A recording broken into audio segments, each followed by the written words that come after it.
إن الحمد لله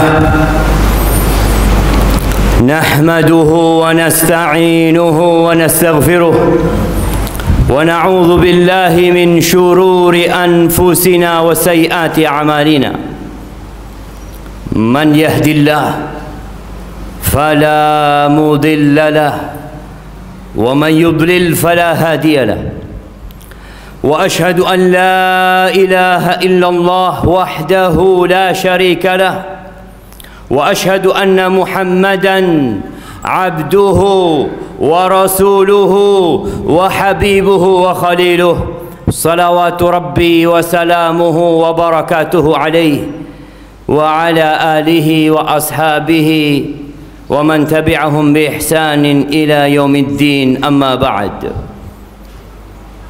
فيا عباد الله أوصيكم ونفسي بتقوى الله فقد فاز المتقون قال الله تبارك وتعالى في القرآن العظيم يا أيها الذين آمنوا اتقوا الله حق تقاته ولا تموتن إلا وأنتم مسلمون. Wahai manusia-manusia yang beriman, bertakwalah kepada Allah dengan sebenar-benarnya takwa, dan janganlah kalian mati kecuali dalam kondisi Islam. Ahibati fillah, telinga kita baru saja mendengar berita tentang kedatangan bulan Ramadan. Kita membaca ucapan selamat yang dikirimkan oleh kerabat, handai taulan dan sahabat, mengatakan selamat beribadah di bulan Ramadan. Hadis-hadis yang berisi sambutan untuk Ramadan seakan-akan baru kemarin kita mendengarnya. Atakum Ramadan syahrun mubarak,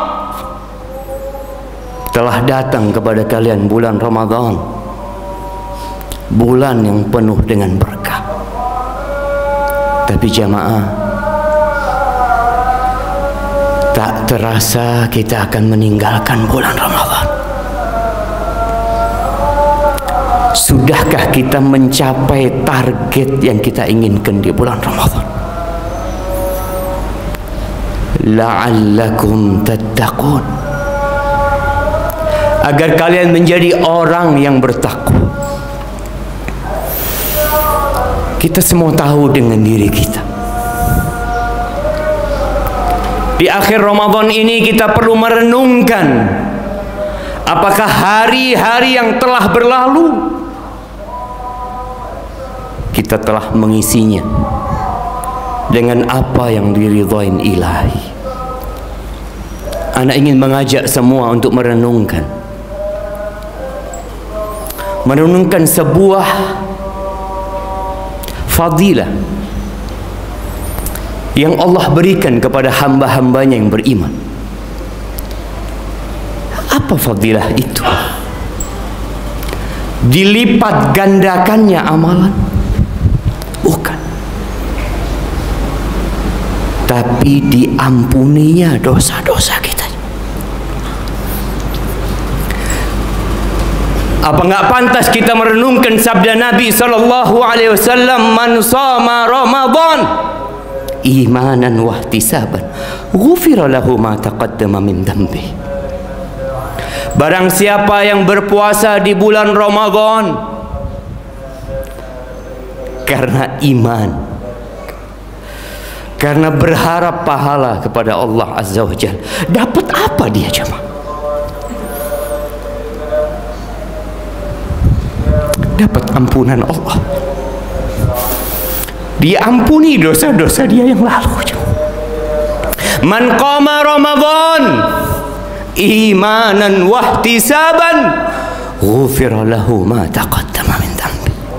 Barang siapa yang sholat di malam-malam Ramadan karena iman dan berharap pahala kepada Allah Azza wa Jalla, dosa-dosa dia yang lalu diampuni.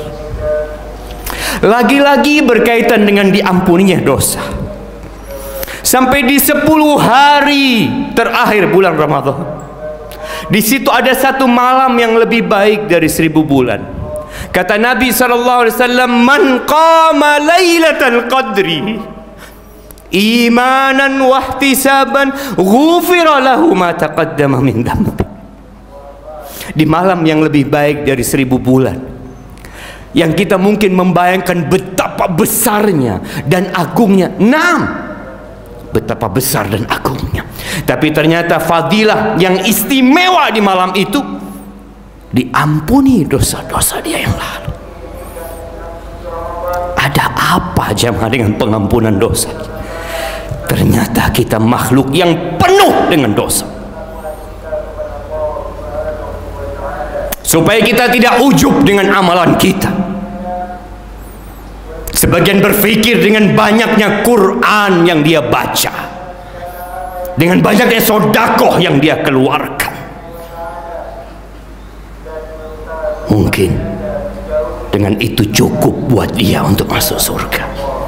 Wallahi kalau Allah nggak ngampuni kita jemaah, nggak cukup amalan kita jemaah, dibandingkan dengan karunia yang Allah berikan kepada kita, ditambah lagi dengan dosa-dosa kita.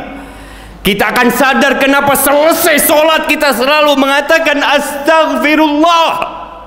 Kita minta ampun sama Allah Azza wa Jalla. Kenapa Allah Azza wa Jalla menyebutkan tentang hamba-hambanya yang soleh, yang Allah mengatakan tentang mereka, kanu qalilan minal laili ma yahja'un, sedikit tidur mereka di malam hari, mereka sholat malam. Tapi setelah itu apa yang mereka lakukan? Allah mengatakan wabil ashari hum yastaghfirun. Mereka di waktu sahur itu minta ampun sama Allah.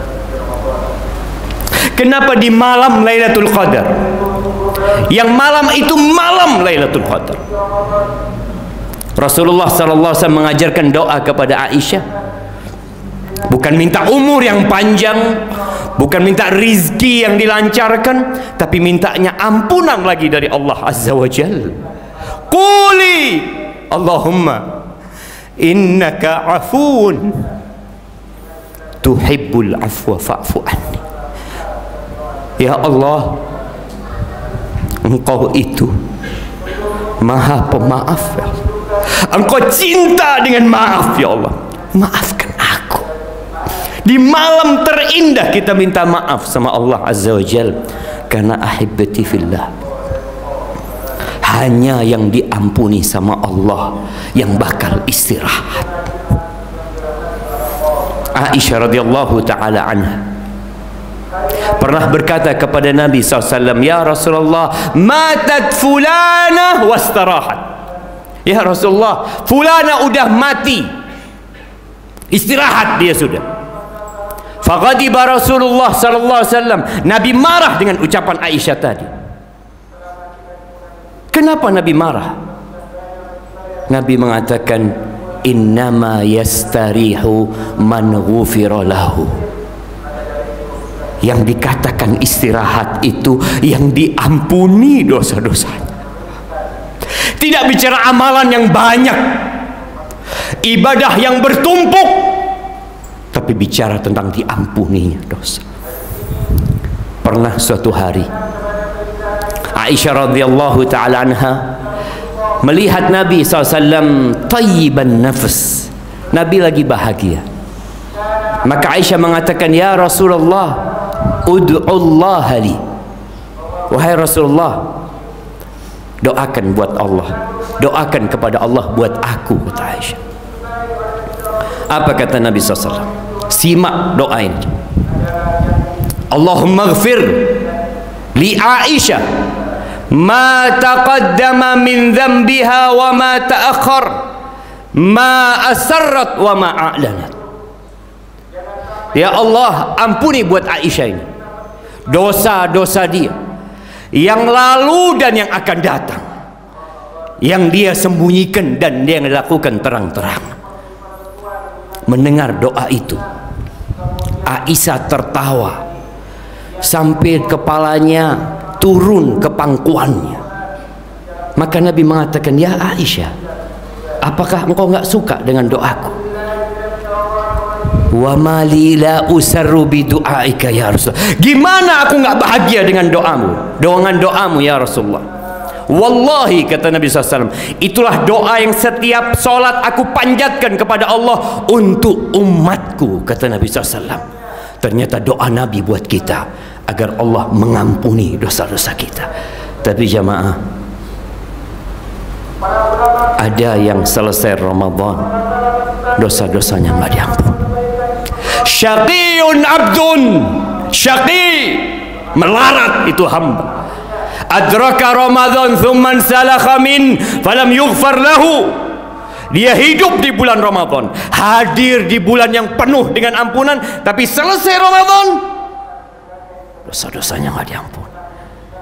Jangan sampai kita termasuk orang-orang yang melarat, jamaah. Aqulu qawli hadza wa astaghfirullah li wa lakum wa lisairil mu'minin wal mu'minat fastaghfiruhu innahu huwal ghafurur rahim. Alhamdulillah wa kafa. Wassalatu wassalamu ala nabiyil mustafa wa ala alihi wa ashabihi wa man iqtafa, amma ba'd. Ahibati fillah, tinggal hari ini, esok dan lusa mungkin kesempatan kita untuk memperbaiki yang sudah berlalu. Innamal a'mal bil khawatim. Amalan itu tergantung tutupnya. Kita melihat sebagian saudara kita seakan-akan sudah tidak ada lagi Ramadan. Mereka sudah bergembira dengan datangnya Idul Fitri, seakan-akan pantas mereka bergembira. Padahal kita belum selesai. Kegembiraan itu akan datang secara otomatis kalau kita diampuni sama Allah Azza wa Jalla. Maka perbanyak doa, meminta ampun kepada Allah, ikhlaskan niat, coba bermuhasabah tentang apa yang sudah dilakukan dari ibadah. Apakah kita ikhlas lillahi ta'ala atau tidak, jemaah? Dan ingat, untuk membayar zakatul fitr, ingat pula dengan sunnah-sunnah Idul Fitr. Nanti ketika masuk malam Lailatul Id, Allah mengatakan walitukmilul iddah walitukabbirullaha ala ma hadakum wa la'allakum tashkurun. Agar kalian menyempurnakan bulan Ramadan ini, jemaah. Agar kalian bertakbir mengagungkan Allah Azza wa Jalla atas hidayah yang Allah berikan, dan agar kita bersyukur kepada Allah. Jangan pernah ujub dengan amalan kita. Teruslah memohon ampunan kepada Allah Azza wa Jalla. Ahibati fillah, hari ini hari Jumat terakhir di bulan Ramadan. Perbanyak salawat buat Nabi SAW. Perbanyak doa, mohon ampunan kepada Allah Jalla Jalaluh. Innallaha wa malaikatahu yusalluna 'alan nabi ya ayyuhalladzina amanu sallu 'alaihi wa sallimu taslima. Allahumma salli wa sallim wa zid wa barik wa an'im ala 'abdika wa rasulika sayyidina wa maulana Muhammad. Allahumma ighfir lil mu'minina wal mu'minat wal muslimina wal muslimat al ahya minhum wal amwat innaka sami'un qaribun mujibud da'awat. Allahumma munzil al-kitab mujri as-sahab hazim al-ahzab ihzim a'da'aka a'da' ad-din ya rabbal alamin. Allahumma taqabbal minna siyamana wa qiyamana wa ruku'ana wa kullu dhalika minna. Allahumma ighfir lana ma qaddamna wa ma akharna wa ma a'lanna wa ma asrarna wa ma asrafna wa ma anta a'lamu bihi minna. Anta al-muqaddim wa anta al-muakhir wa anta ala kulli shay'in qadir. Rabbana atina fid dunya hasanah wa fil akhirati hasanah wa qina adzaban nar. Wa subhana rabbika rabbil izzati amma yasifun wa salamun alal mursalin walhamdulillahi rabbil alamin.